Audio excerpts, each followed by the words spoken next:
अंतिम इसका भी कर रहे हैं। हम लोगों ने राम की वंदना सुनी, संतों की वंदना सुनी, गोस्वामी जी के द्वारा दुष्टों की वंदना सुनी। इस बार का जो प्रकरण रहा, राम परिवार की वंदना कर रहे हैं, राम के परिकर की वंदना कर रहे हैं गोस्वामी जी।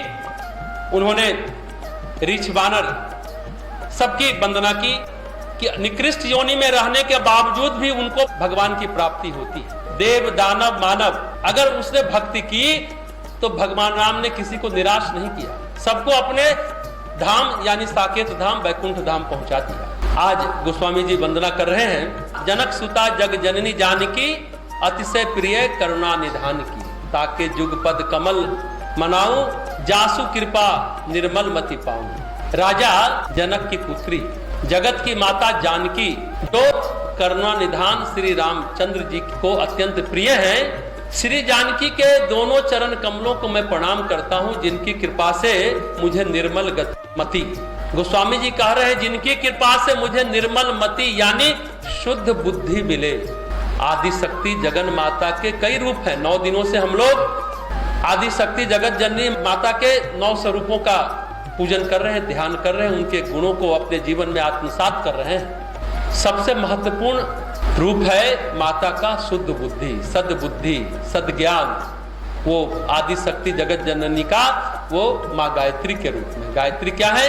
सद्बुद्धि की देवी, सद्ज्ञान की देवी। माता सीता के चरणों में नमन वंदन करके कहते हैं गोस्वामी जी कि मुझे शुद्ध बुद्धि दीजिए। सीता जी जो आदि शक्ति जगत जननी है उनसे मांगती है। पतंजलि के योग सूत्र में भी एक शब्द आता है, चित्त का निरोध, चित्त निरोधा इति योगः। चित्त की कहीं चित्त को ही मन कहा जाता है, चित्त को ही कहीं कहीं बुद्धि कहा जाता है। बुद्धि का शुद्ध होना, बुद्धि का स्थिर होना सचमुच सभी के लिए जीवन में, सभी के जीवन में एक दुर्लभ घटना। भक्ति में कहा गया इसी शब्द को, स्थिर बुद्धि को स्थिर दुर्लभ घटना है, दुर्लभ बात है। हम सभी मनुष्य की सबसे बड़ी चीज क्या है? मनुष्य को सबसे ज्यादा अभिमान किस पर है? तो अपनी बुद्धि पर। वो सोचता है कि हम अपनी बुद्धि के बल पर, युक्ति के बल पर कुछ भी कर ले जाएंगे, लेकिन ऐसा होता नहीं है। बुद्धि तो श्रेष्ठ होती है जब हमें सन्मार्ग पर बुद्धि चलाए, सत्कर्मों के लिए प्रेरित करे, तब बुद्धि श्रेष्ठ होती है। ये बात समझने की। अगर हमारे पास धन की पूंजी है, हालांकि वास्तविक पूंजी तप और पुण्य होता है, तप और पुण्य हमारे जीवन की वास्तविक पूंजी है, लेकिन अगर हम सोचते हैं कि हमारे पास धन की पूंजी है, धन की लत लग जाए जुआ खेलने में, नशा करने में, अगर दुर्व्यसन में लग गई बुद्धि, तो धन को छीन होने में कितना समय लगेगा? बहुत कम समय लगेगा, सारे धन समाप्त हो जाएंगे। अगर हमारी बुद्धि कुमारगामी हो गई तो हमारे तप को, हमारे पुण्य को नष्ट करने में समय नहीं लगेगा। बुद्धि हमारे जीवन की दिशा तय करती है, ध्यान देंगे। इसलिए गायत्री मंत्र का जप सभी को करना चाहिए, क्योंकि हमें सद्बुद्धि दे। परम पूज्य गुरुदेव ने बहुत अच्छा वाक्य लिखा है, इस दुनिया को बुद्धिमानों की जरूरत नहीं है, विवेकवानों की जरूरत है, यानी शुद्ध बुद्धि की जरूरत है, स्थित प्रज्ञ वाले व्यक्ति की जरूरत है, निर्मल मति। गोस्वामी जी के शब्दों में कहे तो निर्मल मति वालों की जरूरत है। संसार को बुद्धिमानों की जरूरत नहीं है। एक से एक बुद्धिमान जेल में भरे पड़े हैं, कानून का किस तरह वो तोड़ते हैं, कानून को ठेंगा दिखाते हैं। आप सभी जानते हैं, बुद्धि का श्रेष्ठतम दुरुपयोग करते हैं। निर्मल बुद्धि होगी, निर्मल मति होगी, शुद्ध बुद्धि होगी, स्थिर प्रज्ञ होंगे, चित्त शुद्ध हो जाएगा।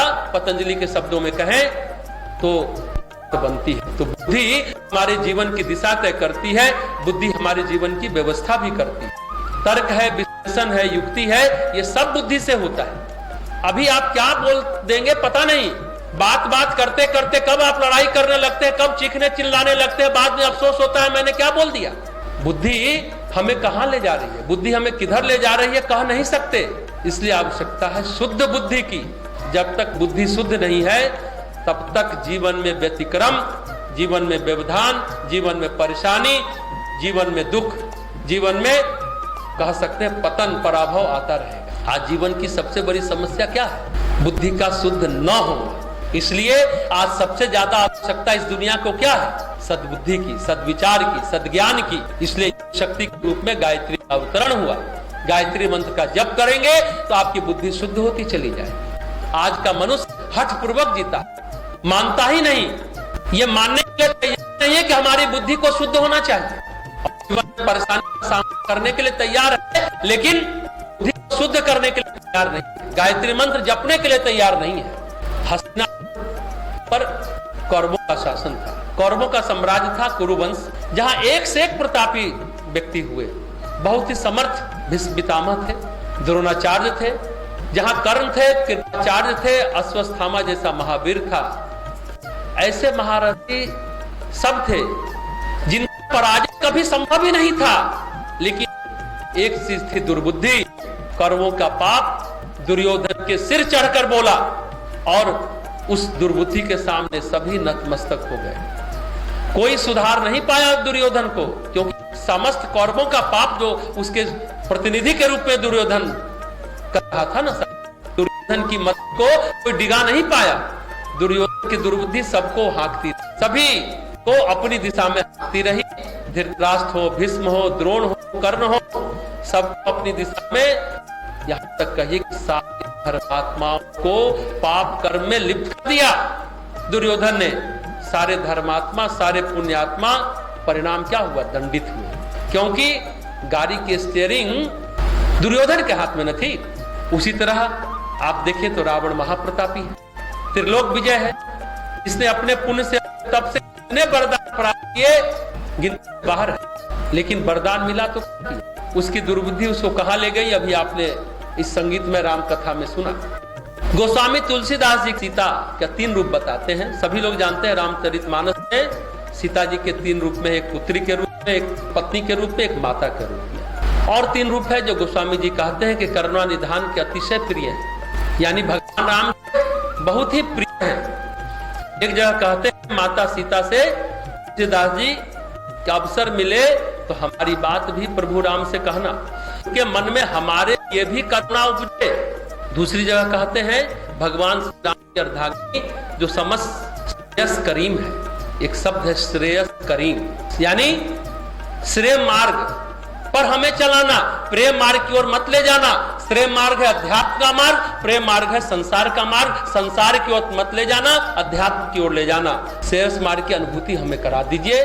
भगवान श्री राम से अनुमति लेकर हमें भी वो अनुभूति भगवान श्री राम से करा दीजिए। कहते हैं जब रावण के यहाँ सीता पहुंच जाती है, वहां सीता का तीसरा रूप दिखता है। वहां सीता, कल हमने माँ कालरात्रि की पूजा करी थी, अभी माँ गायत्री के रूप में सीता की वंदना कर रहे हैं गोस्वामी तुलसीदास जी। और जब सीता रावण के यहाँ लंका में पहुंचती है तो वहां कालरात्रि बनकर आई है। कालरात्रि की उपमा गोस्वामी तुलसीदास जी देते हैं, समस्त असुर कुल का संहार करेंगी। अब दुर्मति और सुमति का प्रभाव क्या है, रामायण से ज्यादा और कहीं इसका उदाहरण नहीं दिखता। इसलिए तुलसीदास कहते हैं जहां सुमति वहां संपत्ति नाना, जहां कुमति वहां विपत्ति निधाना। आप सभी जानते हैं इस बात को। जहां सुमति है, जहां अच्छी बुद्धि है, शुद्ध बुद्धि है, वहां सुख संपत्ति का ढेर लगा रहता है। जहां दुर्बुद्धि है वहां विपदाएं कभी जाती ही नहीं, विपदाएं कभी खत्म ही नहीं होती।